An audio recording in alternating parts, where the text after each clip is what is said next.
नमस्कार, ये आकाशवाणी शिमला है। अब आप राजकुमारी चंदेल से प्रादेशिक समाचार सुनिए।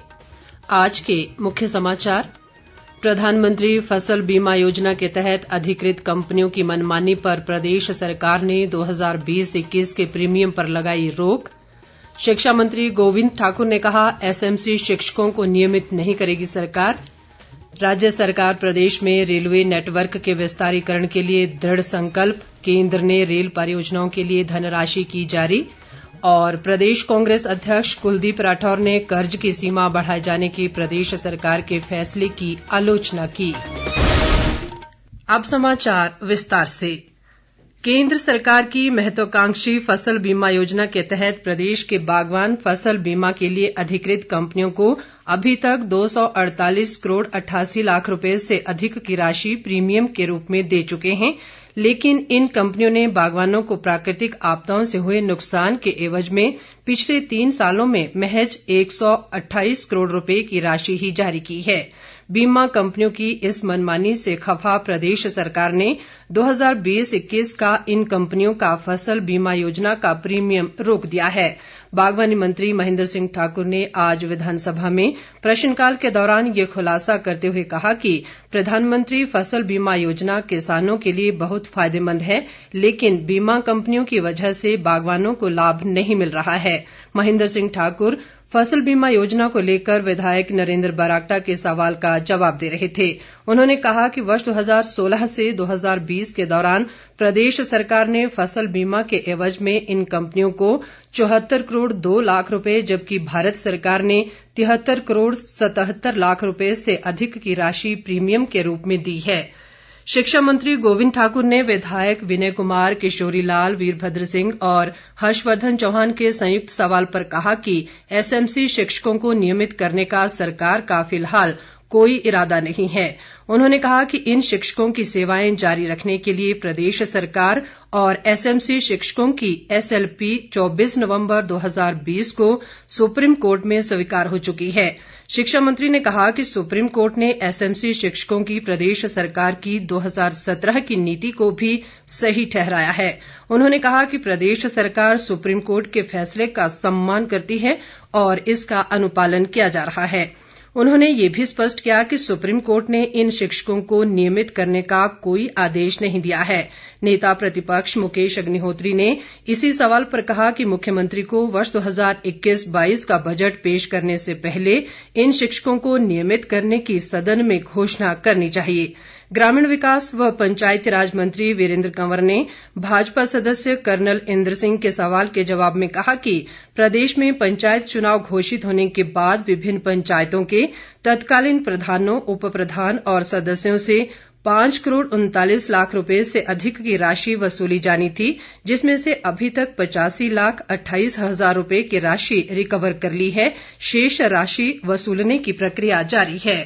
सांसद रामस्वरूप शर्मा की रहस्यमयी परिस्थितियों में हुई मौत के मामले में प्रदेश सरकार दिल्ली पुलिस की रिपोर्ट आने के बाद ही कोई कदम उठाएगी।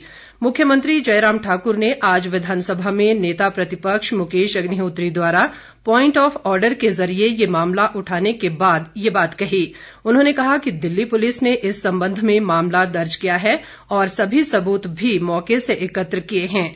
मुख्यमंत्री ने दिवंगत सांसद रामस्वरूप शर्मा की मौत के मामले में सोशल मीडिया पर की जा रही तरह तरह की टिप्पणियों को दुर्भाग्यपूर्ण करार दिया। उन्होंने कहा कि रामस्वरूप शर्मा के निधन का स्वास्थ्य ही एक बड़ा कारण रहा, जो अभी तक परिवार के सदस्य बता रहे हैं। जयराम ठाकुर ने कहा कि इस मामले पर राजनीति नहीं करनी चाहिए। इससे पूर्व विपक्ष के नेता मुकेश अग्निहोत्री ने सांसद रामस्वरूप शर्मा की संदिग्ध मौत के मामले को उठाते हुए कहा कि सुसाइड नोट नहीं मिला है और न ही कोई स्टेटमेंट मिली है, जिससे लोग हैरत में हैं कि सादगी से भरा व्यक्ति जिसने 4 दिन पहले कोविड वैक्सीन ली हो, वो एकाएक ऐसा कदम कैसे उठा सकता है। अग्निहोत्री ने कहा कि सदन में इस संबंध में स्टेटमेंट दी जानी चाहिए और सदन को सारी स्थिति से अवगत करवाया जाए। संसदीय कार्य मंत्री सुरेश भारद्वाज ने कहा कि यदि परिजन चाहेंगे तो हिमाचल सरकार सीबीआई जांच को लिखेगी। प्रदेश सरकार राज्य में संभावित सूखे से निपटने के लिए 23 मार्च को शिमला में रणनीति बनाएगी। ये बात जल शक्ति मंत्री महेंद्र सिंह ठाकुर ने विधानसभा में भाजपा विधायक रमेश धवाला द्वारा प्रदेश में लगातार सूख रहे पेयजल स्रोतों तथा गिरते जल स्तर के सुधार के लिए नीति बनाने को लेकर गैर सरकारी दिवस के तहत लाए गए संकल्प पर हुई चर्चा के जवाब में कही। उन्होंने ये भी घोषणा की कि सरकार संभावित सूखे से निपटने के लिए इस साल राज्य में हैंडपंप और बोरवेल लगाने की इजाजत देगी। महेंद्र सिंह ठाकुर ने कहा कि प्रदेश सरकार ने पिछले 1 साल से राज्य में हैंडपंप और बोरवेल लगाने पर प्रतिबंध लगा रखा है। जवाब से संतुष्ट रमेश धवाला ने बाद में अपना संकल्प वापस ले लिया। उन्होंने कहा कि प्रदेश सरकार राज्य में पेयजल समस्या को लेकर 2 मोर्चों पर एक साथ काम कर रही है। इनमें वर्तमान में आ रही समस्याओं से निपटना व दीर्घकालीन योजनाएं तैयार करना शामिल है। जल शक्ति मंत्री ने विभाग के सभी 155 उपमंडलों में एक रेन हार्वेस्टिंग टैंक बनाने की घोषणा की। चर्चा में विधायक नरेंद्र ठाकुर, राकेश सिंघा, इंद्रदत्त लखनपाल, होशियार सिंह, कमलेश कुमारी और अरुण कुमार ने हिस्सा लिया। उद्योग व परिवहन मंत्री बिक्रम ठाकुर ने कहा है कि राज्य सरकार प्रदेश में रेलवे नेटवर्क के विस्तारीकरण के लिए दृढ़ संकल्प है। बिक्रम ठाकुर आज विधानसभा में गैर सरकारी सदस्य दिवस के तहत कांग्रेस सदस्य रामलाल ठाकुर द्वारा प्रदेश में रेलवे के विस्तारीकरण को सुदृढ़ करने के लिए नियम 101 के तहत लाए गए संकल्प पर हुई चर्चा का जवाब दे रहे थे। बाद में सदन ने इस संकल्प को ध्वनिमत से अस्वीकार कर दिया।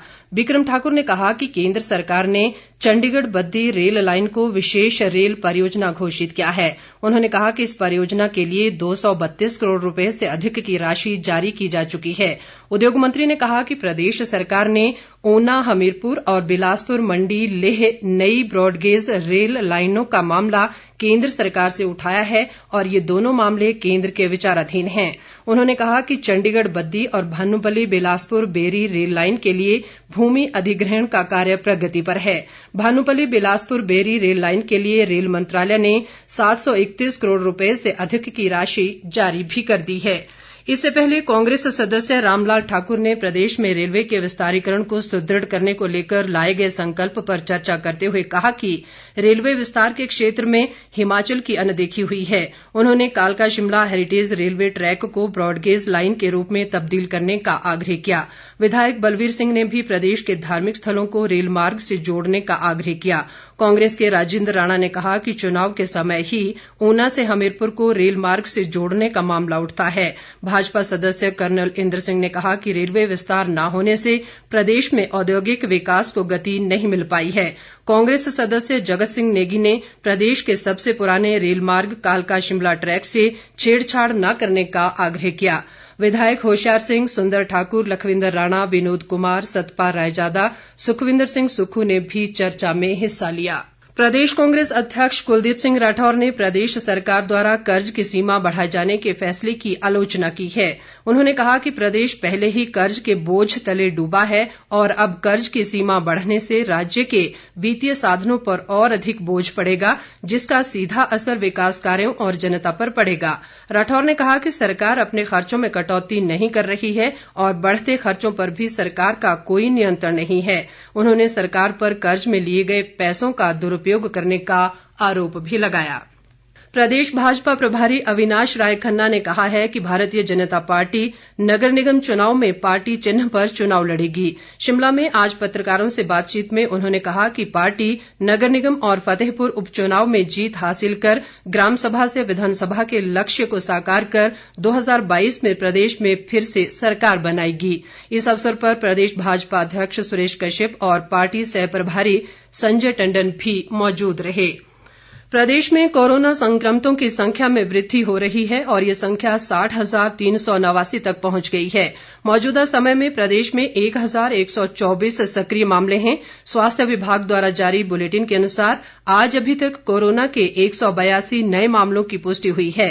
इस दौरान 98 कोरोना रोगी स्वस्थ भी हुए हैं। आज 3 कोरोना रोगियों की मृत्यु के साथ इस बीमारी से मरने वालों की संख्या 1003 हो गई है। अंत में मुख्य समाचार एक बार फिर। प्रधानमंत्री फसल बीमा योजना के तहत अधिकृत कंपनियों की मनमानी पर प्रदेश सरकार ने 2020-21 के प्रीमियम पर लगाई रोक। शिक्षा मंत्री गोविंद ठाकुर ने कहा एसएमसी शिक्षकों को नियमित नहीं करेगी सरकार। राज्य सरकार प्रदेश में रेलवे नेटवर्क के विस्तारीकरण के लिए दृढ़ संकल्प। केंद्र ने रेल परियोजनाओं के लिए धनराशि की जारी। और प्रदेश कांग्रेस अध्यक्ष कुलदीप राठौर ने कर्ज की सीमा बढ़ाए जाने के प्रदेश सरकार के फैसले की आलोचना की। इसके साथ ही ये समाचार बुलेटिन समाप्त हुआ। नमस्कार।